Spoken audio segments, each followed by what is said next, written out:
Hello and welcome back at Susanne Kurz Coaching and Media.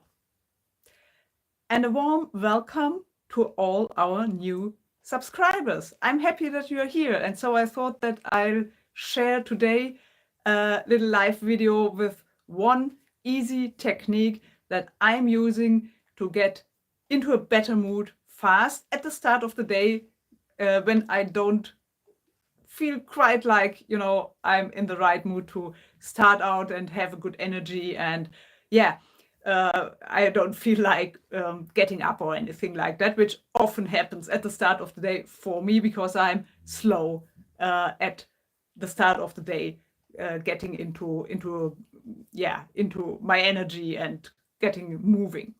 So that's a technique that originally didn't work for me at all.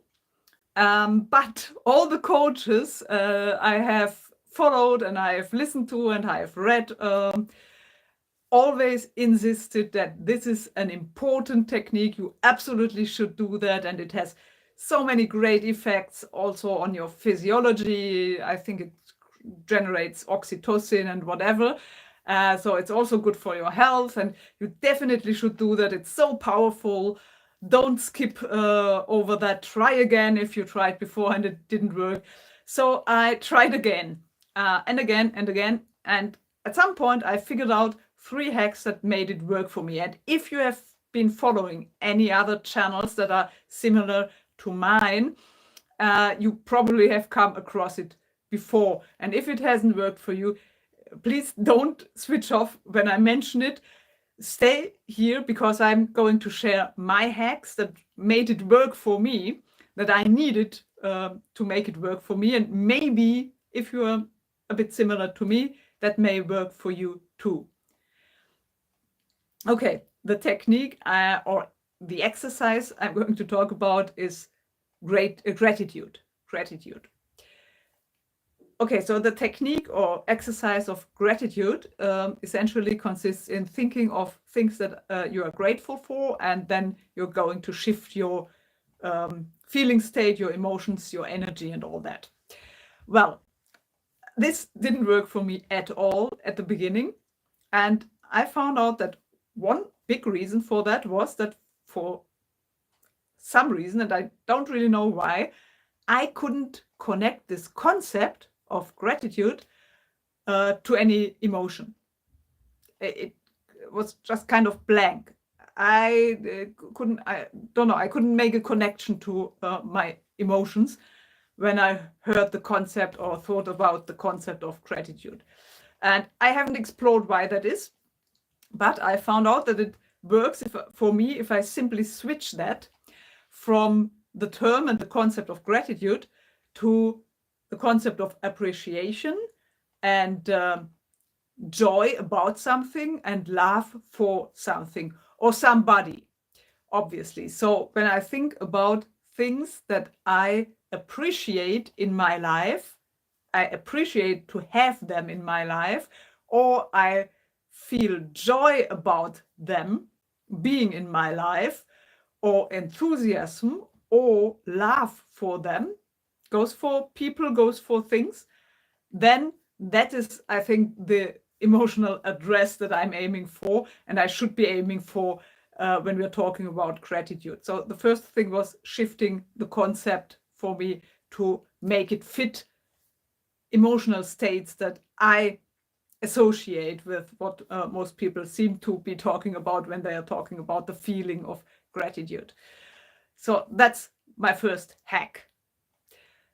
The second hack is actually not my idea. I learned that from a coach, but I tested it and found it really worked for me. And that's if you are in a situation where you don't feel quite so well, and now you want to use the technique of the gratitude exercise in order to switch to a better state, to a better feeling state. And you choose 1 or 2 or 3 big things that you are grateful for in your life, and you want to switch from your current state to that state, which is associated with these couple of bigger things, then it sometimes is a little bit difficult to make that switch because the gap is too big.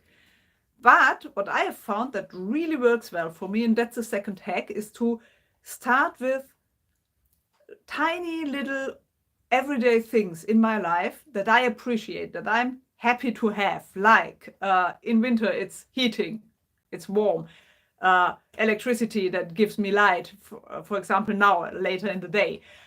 My computer, which helps me to do awesome creative things that I really enjoy doing.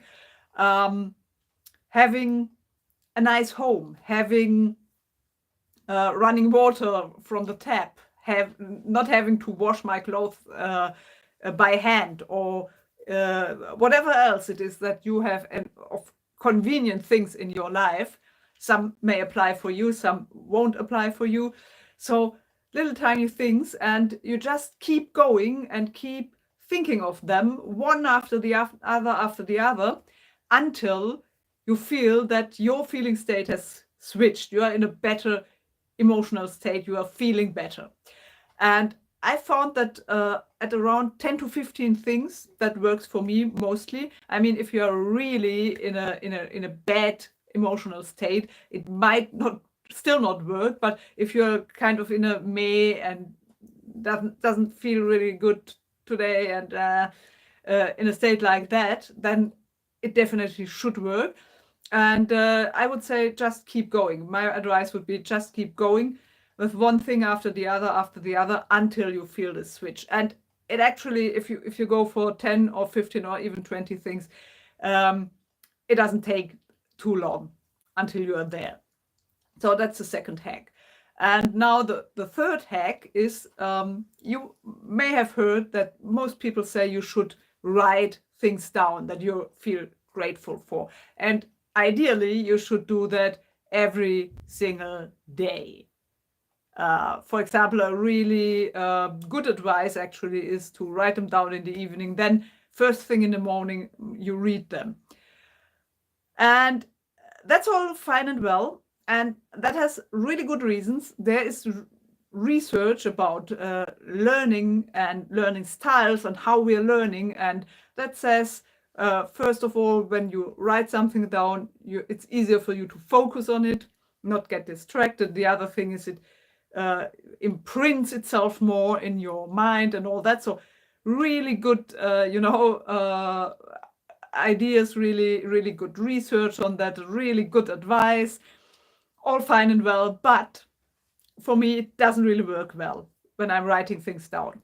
Why is that? Well, number one is I have found that if I don't write them down, but rather go there in my mind, just think of them, and then focus on feeling the emotion that's connected to that, the joy or enthusiasm or love or appreciation, then that works faster for me, because when I write them down, I'm distracted actually by writing them down from the feeling state, and it takes me longer to connect with the feeling.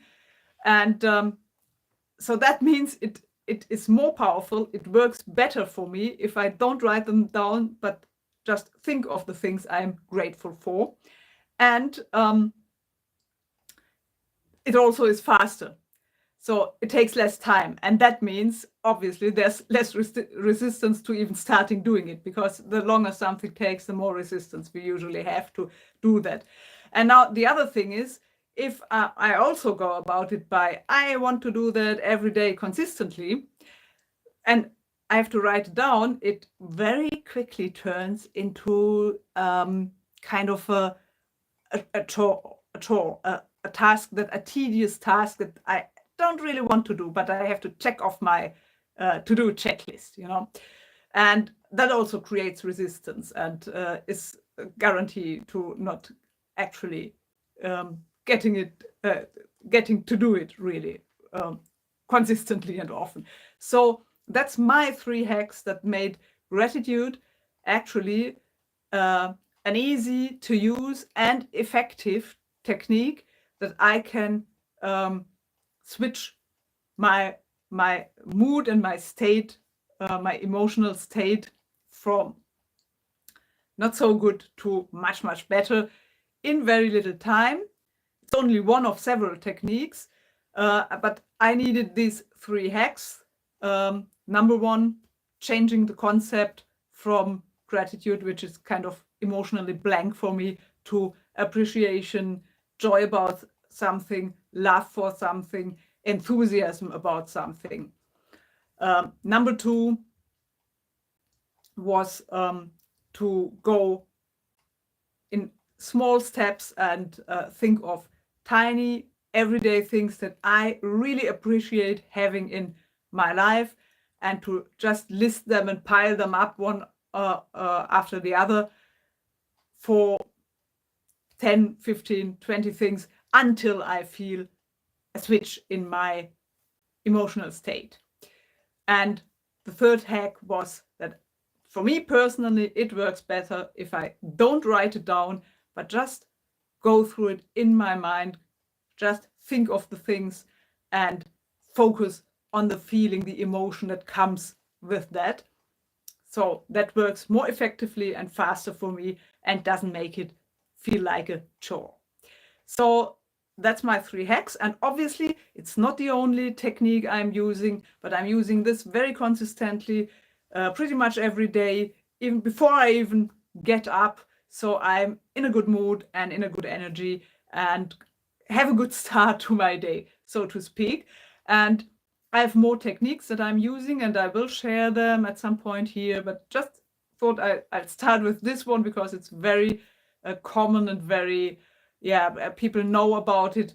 And I think a lot of people are struggling with making it work for them or don't do it consistently. And that may be because they haven't found their personal hack. So if you have struggled with it before, maybe that helps you. If you are a little bit similar to me, let me know in the comments if it helped you, if it didn't help you. Tell me what your problems are with it, your issues. Maybe tell me what you need to know or want to know. This is a very, it's a very varied channel, so to speak, varied channel. We have all sorts of topics here. This is just one of them. And it's a bilingual channel, so I have always a German and an English video. There are some playlists that have mainly German videos from when I started the channel, but meanwhile I'm usually doing one in German, one in English, so every topic of the later videos should have both languages on them, and you just pick the video that's right for you and the language that's right for you. Yeah, so I hope, I'm not sure yet because I have to edit it, but I hope to post another video in my Death and Beyond series. It's about near-death experiences and deathbed visions and the some fascinating things that are happening around that. So I still have to edit it and then I can upload it, and I'm not quite sure yet, but I hope to do that towards the end of the week. So I hope this helped you somehow. As I said, let me know in the comments if you liked it, put a like on it, and hope to see you soon and have a good time. Until then, bye for now.